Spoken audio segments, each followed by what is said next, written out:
នៅប្រចាំបានលហងពងមាន់គឺអត់ងាយបានទេហើយតែមកគឺសិតតែលហងខ្ចីបសហើយលើកនេះខ្ញុំតែងយកមកទុកផ្ទះប្រហែលជិត10ថ្ងៃដល់ពេលទៅវារៀងចេញពងមាន់តិចតិច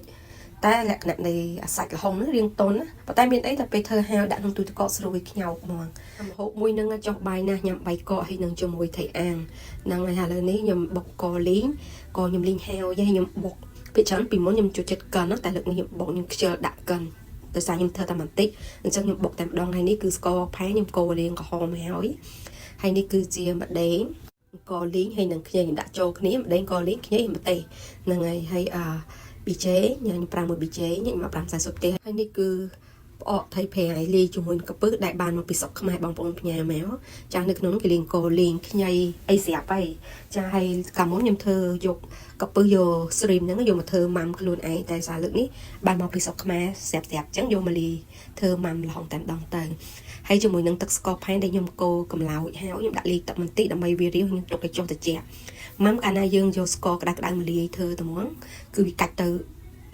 ជូរដូចអត់មានជាតិហ្មងចាគឺខូចម៉ាំលហងអញ្ចឹងទុកអាទឹកស្ករនៅរៀងចុះត្រជាក់បន្តិចយើងលាយទឹកបន្តិចប្រហែលក្រាស់ស្លាបព្រាបាយទៅ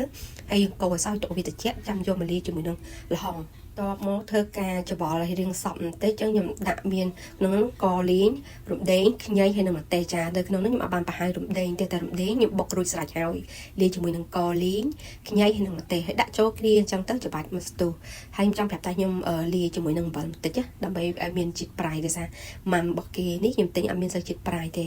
តែបើយើងប្រើអំបិលក៏បានឬប្រើទឹកត្រីក៏បានដែរលាយជាមួយនឹងម៉ាំយើងខ្ញុំប្រើម៉ាំផ្អកត្រីប្រៃហ្នឹងណា3ស្លាបព្រាបាយខ្ញុំដាក់រៀងច្រើនដែរចាហើយខ្ញុំដាក់ឃើញក្នុងនោះមានតែ2ស្លាបព្រាតែខ្ញុំដាក់3ស្លាបព្រាបាយ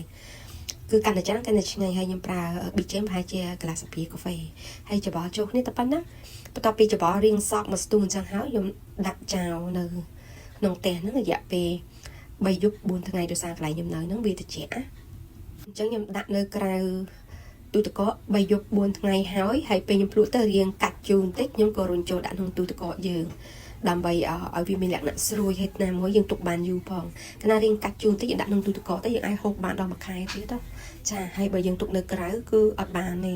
ចាហើយទី2ទុកនៅក្រៅធ្វើឲ្យសាច់ល្ហុងយើងទន់តែបើដាក់ក្នុងទូទឹកកកធ្វើឲ្យសាច់ល្ហុងយើងស្រួយឆ្ងាញ់មែនតើ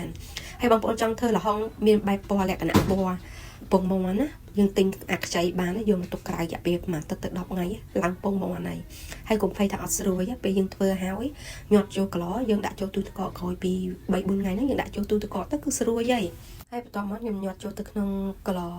កែវមួយដែលរាងស្អាតចាគឺជូរស្អាតមែនតានដោយសារល្ហុងខ្ញុំតិចចឹងខ្ញុំញាត់អត់បានពេញក្លោទេអញ្ចឹងខ្ញុំធ្វើការរុញអាសាច់ល្ហុងឲ្យវាណែនធ្វើម៉ាំល្ហុងឬម៉ាំត្រីម៉ាំអីក៏ដោយតែកាលណាយើងញាត់អត់ណែនទេមានជាតិខ្យល់យើងធ្វើអីម៉ាំយើងខុលគឺអត់មានរសជាតិឆ្ងាញ់ទេហើយបន្ទាប់ពីចាប់ដើមញាត់រៀងណែនរួចហើយខ្ញុំចាប់ដើមសម្អាតជុំវិញមាត់កែវនឹងឲ្យស្អាតដើម្បីកុំឲ្យសត្វអីមកទុំអញ្ចឹងហើយតោះខ្ញុំរ៉ាប់ថង់ផ្លាស្ទិកហើយបើនៅគ្រប់គម្របទុកនៅគៀនជាងរយៈពេល3យប់4ថ្ងៃពេលក្រោយ3យប់4ថ្ងៃខ្ញុំយកមកសាក់រៀងកាច់ជូរហើយខ្ញុំរុញចូលទូទឹកកកអញ្ចឹងអាស្រ័យទៅលើអាកាសធាតុតំបន់ដែលយើងនៅអញ្ចឹងណាតំបន់ខ្លះអញ្ចឹងទុកតែ2ថ្ងៃ